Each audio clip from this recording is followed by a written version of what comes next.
Shalom, all praises to Yahweh Ba'Shem Yahushai, double honors to the apostles and the elders of Great Millstone, and shalom to the elect. My name is Yakalba from Plain Tables Camp. This is Revelation chapter 20. Bishop Nathaniel has been going off. I guess he's reading, sounds like he's reading the Revelation 20 in chronological order, but you can't read Revelation 20 in chronological order. That's not how dreams and visions work. It don't give you 1, 2, 3, 4, 5, and 6, 7, 8, 9, 10 in direct order. Sometimes it gives you 1, 2, and then skip to 5, and then goes back to 3 and 4. Or it might just go back to 3 and then omit 4.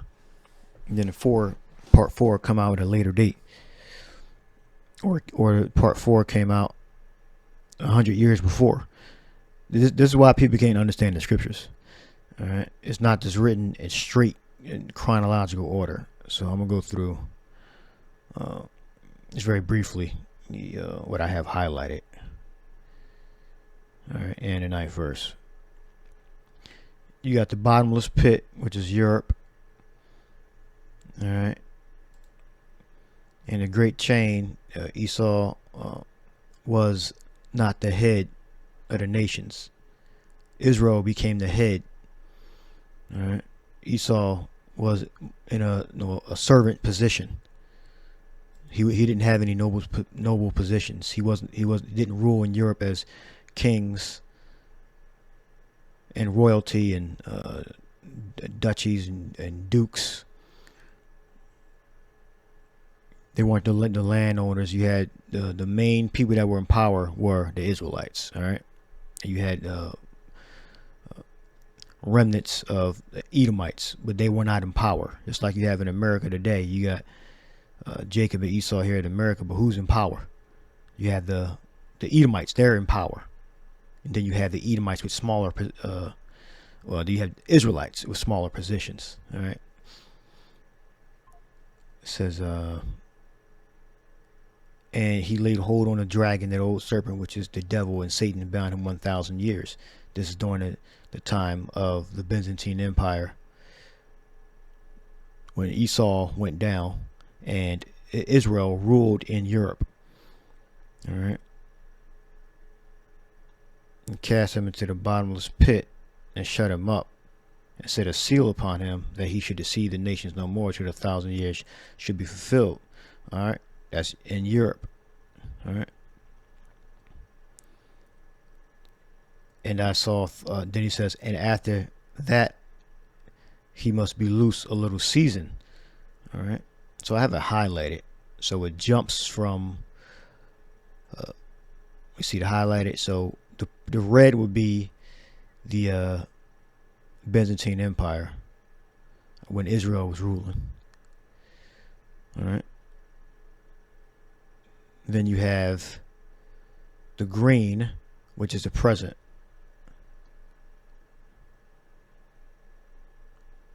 And then you have the purple, which is the future of the kingdom. All right. Now see how it jumps. And after that, he must be loosed a little season. So it's telling you after the 1,000-year rule of the Israelites that he must be loosed a little season. All right. So from there, it jumps to the future. And not receive his mark, and they reign with the Lord 1,000 years. All right. So the first part talks about the present. Then the second part tells you how they reigned. All right. When you go down to the 7th verse, it basically jumps back to the end of the 3rd verse. All right. And the 9th verse tells you about the land, the Levant, being totally obliterated, and they went up on the breadth of the earth and compassed the camp of the saints about, and the beloved city, which is in the Levant in the east. You should know where that's at. And fire came down from Yahweh Ba'Shem Yahushai out of heaven and devoured them. I mean, anybody that's in that land is going to get totally wiped off the face of the earth, clean, dissolved. it's going to become a lake of fire. All right. And the devil that deceived them was cast into the lake of fire and brimstone, where the beast and the false prophet are, and they shall be tormented day and night forever and ever. Meaning, not the people in the fire, but the land is going to be totally eviscerated. All right, totally burnt up. Because they're going into slavery. Pursuant to what Revelation 2. All right, after their land is destroyed, their power structure totally taken down, they're going to be put in slavery. They're not going to be burning in a flame forever and ever, but the land is going to be on fire. All right, and furthermore, when they're in their captivity, they're going to be tormented. Meaning that represents their slavery. They're going to be enslaved. All right. So you can't read Revelation 20 straight through. All right. It talks about the 1,000-year rule and the subjugation of the 1,000-year rule of the Israelites in Europe and the subjugation of the Edomites in Europe in the same place. And we live side by side. You can look at America right now. It just flipped in America, changing places. All right. And then it should be loose a little season. Then it stops. Then it talks about and jumps to the future of Israel reigning over the other nations and them being in total subjection. And then they're going to be healed after that. The nations, they'll still be in subjection, but they'll be healed. All right. They should reign with the Lord Yahweh Shai 1,000 years. All right. We're still going to be reigning after it. It's just the nations are going to be healed after that, except for Esau. Esau is going to be burnt up, pursuant to what 18th verse, Obadiah. But the rest of the dead live not until 1,000 years. All right. So they are going to live, meaning they're going to come back into their own kingdom. They're going to rule within their own lands and have their own stuff, but they're still going to be subject to our God, our power, and us. All right. Now this is the present 7th verse. And when the 1,000 years are expired, the 1,000 years of what? Of Israel ruling, Byzantine Empire. Or you could say, Byzantine Empire. Satan shall be loosed out of his prison. All right. And really all of Europe, the East and the West. Because the kings that set in Europe from east to west were Israelites during the 1,000-year period. And he shall go out to deceive the nations which are in the 4 quarters of the earth. All right. That's during the time of the Renaissance. All right. The Edomites started to come back into power again. Then it says Gog and Magog to gather them together to battle. All right, so that's another prophecy. That's the Edomites, Russians, going to gather an army to go to war against the whore, against the serpent and the dragon. And they went up on the breadth of the earth and compassed the camp of the saints about, and the beloved city, which is the Levant, and fire came down from heaven, out of heaven, and devoured them. So the land that the Levant's going to be destroyed, totally obliterated. All right, so you can't read Revelation 20 and just read it in chronological order from verse to verse to verse, because it jumps around, so to speak. From the past, the present, then the future present. You can say the first part of the 4th verse, and then the future kingdom at the bottom part of the 4th verse. All right. Then the future here in the 5th verse, and the kingdom. And blessed is the holy he that hath part of the first resurrection. On such the second death hath no power, but they shall be priests of the power of Mashiach, and shall reign with him 1,000 years. So the future right here. All right.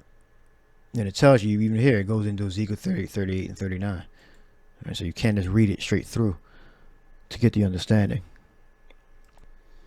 Now you have to jump around like that, It's talking about different points in history. All right, so that's the breakdown on that.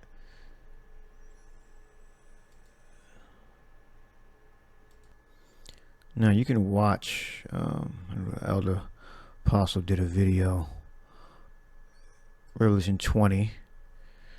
Here, let's go to GMS Info Doc 12 and put in Revelation chapter 20, and the elder goes into this very precise. All right, so you can check this video out here if you want more detailed information. Apostle puts it very very good video here, so watch this video. Right. And it's the elder brother from South Carolina. Let's let this play. But then guess what? The Lord's going to tell us, release them. Let them go out. And their job, Gog and Magog, they're going to gather together an assembly of nations. They're going to be building weapons again. In the latter years? No, they're not. Again? No, they're not going to be building weapons again. Once Esau is taken down, doesn't matter where he at, whether he Gog, Magog, or Esau in the west, he's not going to be building weapons again. All right. When? In the latter years. So now we might think that latter years is now, but it's not based on Revelation 20. It's letting you know it's after when, brothers? 1,000-year reign. Go ahead. Shalom, brothers and sisters out there. I want to do a quick video. I want to go in again on this video Bishop Nate did. All right, all praise to Yahweh, Bahashem, Yahweh Shai, double honor to the apostles and elders of GMS, Great Millstone, who are the true elders, all right, of the house of Israel in these last days. Now, this dude, Bishop Nate, he been getting torn apart by various brothers from GMS, elder apostles, elder bishops, elders, big brothers, and brothers in like manner been doing videos on Bishop Nate's false doctrine. He was going off so damn bad, and Lord willing, you brothers and sisters out there are taking advantage of the multitude of correction videos going out correcting this false doctrine, because Bishop Nate got everybody thinking, got his people thinking that after 1,000 years, Esau is going to gather nations together and they're going to come against us in the kingdom, which is completely false, completely going off. Every brother, you know, that's got knowledge of this should be doing videos, and Lord willing, you brothers and sisters are taking notes. Now, I did my own video. It was entitled, Bishop Nate, Esau will be destroyed after 1,000 years. Okay, and that's absolutely true. And it's 1 hour and 8 minutes long, rather lengthy, but there's a lot to go through. And that video could have easily been 2 hours. Anyway, this video is going to be entitled, Bishop Nate, the rod of iron will assure there will be no uprisings, or something to that effect. The rod of iron will prevent uprisings, okay? So you heard that. So I'll add, you can watch this video. It's on this channel, GMS South Carolina 08. And you can see the title there, Bishop Nate, the rod of iron will prevent uprisings in the kingdom. So I got a precept here. I got Isaiah 60. So once the kingdom is established, there's going to be no end to the kingdom. Daniel the 7th chapter, I believe it says, right? Violence shall no, well, 18 for it. Look, violence shall no more be heard in thy land, wasting nor destruction within thy borders, but thou shalt call thy walls salvation and thy gates praise. All right. The sun shall no more give thy light by day, neither for brightness shall the moon give light unto thee, but Yahweh shall be unto thee an everlasting light, and thy God thy glory. I mean, the sun and moon are still going to shine. Just saying, it's poetically saying that Yahweh Shai is going to be with us. All right. It's called the presence of the Father and the Son is going to be with us. All right, forever. Thy sun shall no more go down. See, that confirms it right there. All right, it's figurative. All right, we're not going to lose our power. We're not going to be weak It's not going to be any crack, or they say chink in armor. It's not going to be any of that. Neither shall thy moon withdraw itself, for Yahweh shall be thy everlasting light, and the days of thy mourning shall be ended. So there's going to be no blitz attack or anything like that, or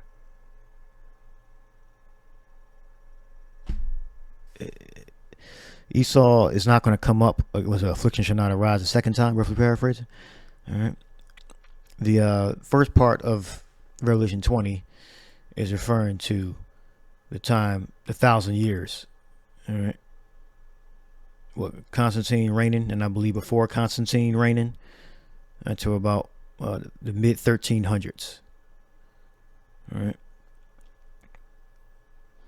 And after that, he must be loose a little season, then it jumps down. So you can't just read it straight through. And they're reading it, and it seems like I believe he's reading it straight through. All right. But either way, there's not going to be a back and forth of who's ruling. All right, after Esau goes down. And thy people shall be all righteous.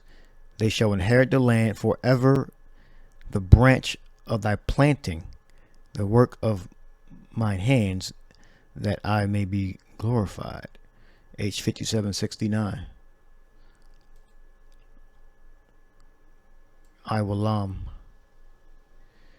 everlasting, indefinite, or unending, unending future, eternity.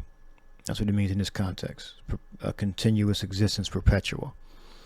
In certain instances, it means ancient times, long time, past, old, ancient. All right. In other contexts, but in this context, it means never-ending, everlasting, perpetual.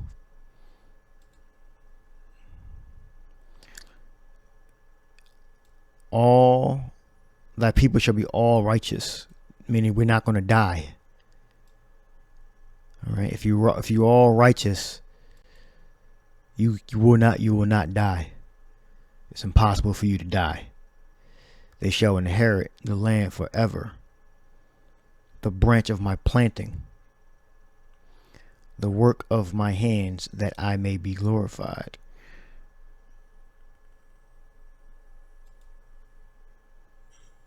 The other elders.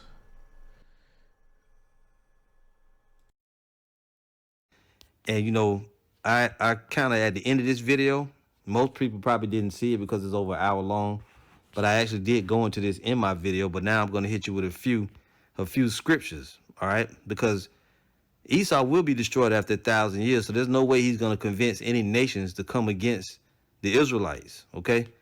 He's not even going to be around. But let's just say, and you heard in the opening, I put a short clip in it of him saying it so you could hear it from his own ears.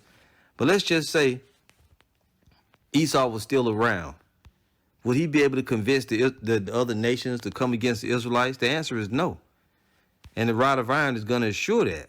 And even though Esau is not going to be around after 1,000 years, he's not going to be able to convince, he would not be able to convince any nations, because number one, the nations are going to see the power which we have. We're going to have spiritual power. We're going to have new bodies. And as the elder Apostle Tahar said, which is absolutely correct, we're going to be sinless. Why would the Most High cause Esau to rise up to take us down and we're going to be sinless? The Most High caused Esau to take us down, to come against us, because we were sinful. Then it was a punishment. We don't need to be punished in the kingdom. But outside of that, also, the nations, well, first, let's get the rod of iron. The rod of iron will assure, because it is a certain particular type of rule. This is Revelation 2:26. It says, and he that overcometh and keepeth my works, unto him will I give power over the nations. See, we're going to have power over the nations. See that? The elect is going to have power over the nations. And what are you going to do with the power? And he shall rule them with a rod of iron. What's the rod of iron, brother? Well, it's parabolic talk. For what? Let's go to it. A rod is the Greek. Strong's G, 4464, Hrabdas. Hrabdas. Right, it's the word rabdas, or as he said, hrabdas. And what does the rod represent?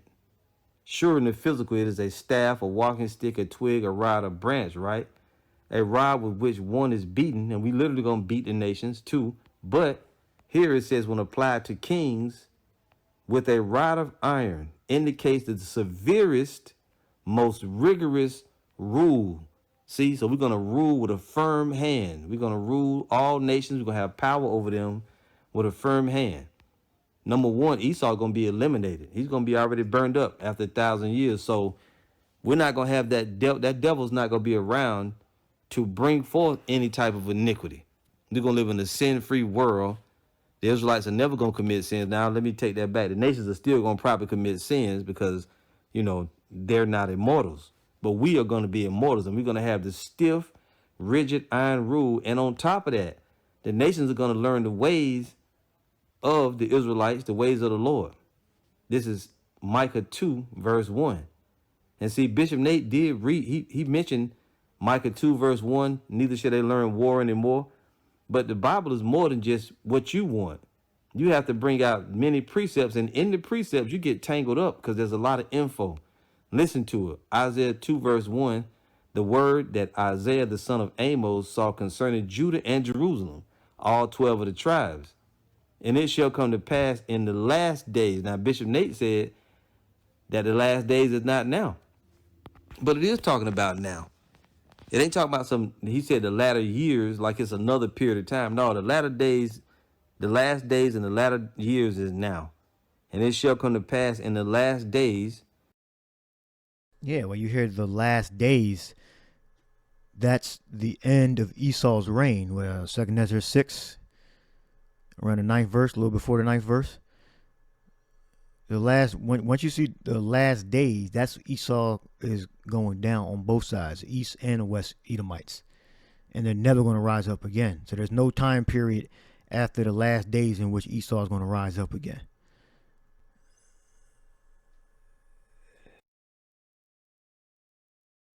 And even in the kingdom, the last days, that the mountain of the Lord's house shall be established in the top of the mountains. Now, as the apostles teach us, the last days started around about what?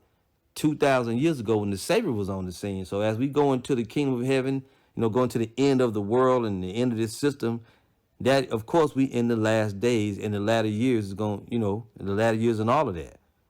And it shall come to pass in the last days that the mountain of the Lord's house shall be established in the top of the mountains and shall be exalted above the hills, and all nations shall flow unto it. Now the hills represent what? Governments.